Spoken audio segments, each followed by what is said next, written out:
而家我哋示範下 Call 的司機 App。首先喺下邊撳一撳點擊上線，開始聽單。Call 的司機 App 默認設置就係已經係派單模式㗎啦。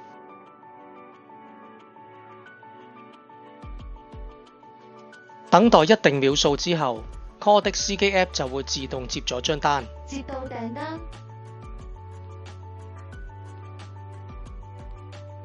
準備出發，全程400米，大約需要2分鐘，400米後到達目的地附近。已到達上車點，請聯繫乘客上車。剛剛司機 App 的畫面，你見到需要拖行下面橫巴2次。第一條橫巴表示司機已到達上車點，第二條表示乘客已經上車。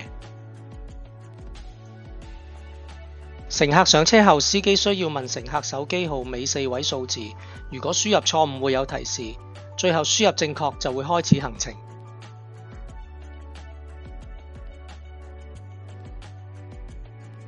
已接到乘客。司機到達目的地時，要拖行下面橫巴。行程結束，請乘客帶齊行李，注意。假設如果有其他收費，現在示範一次，在到達目的地之後，司機可以手動輸入其他費用。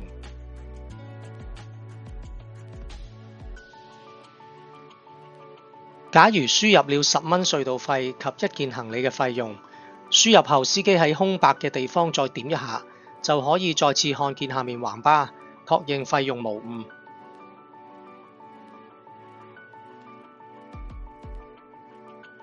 請提醒乘客落車前完成支付。之後乘客會喺乘客端嘅 Call 車 App 裏面彈出支付16個3嘅後加費用。乘客已支付，期待下次再會。跟住我哋想設置一下手動搶單模式。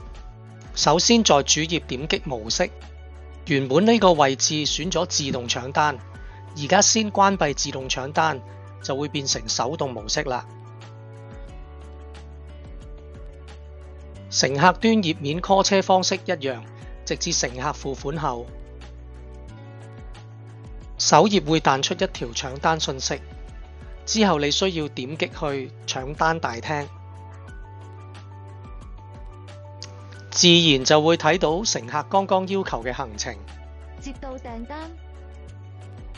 如果訂單被搶會顯示咁樣，如果你成功接單會顯示搶單成功。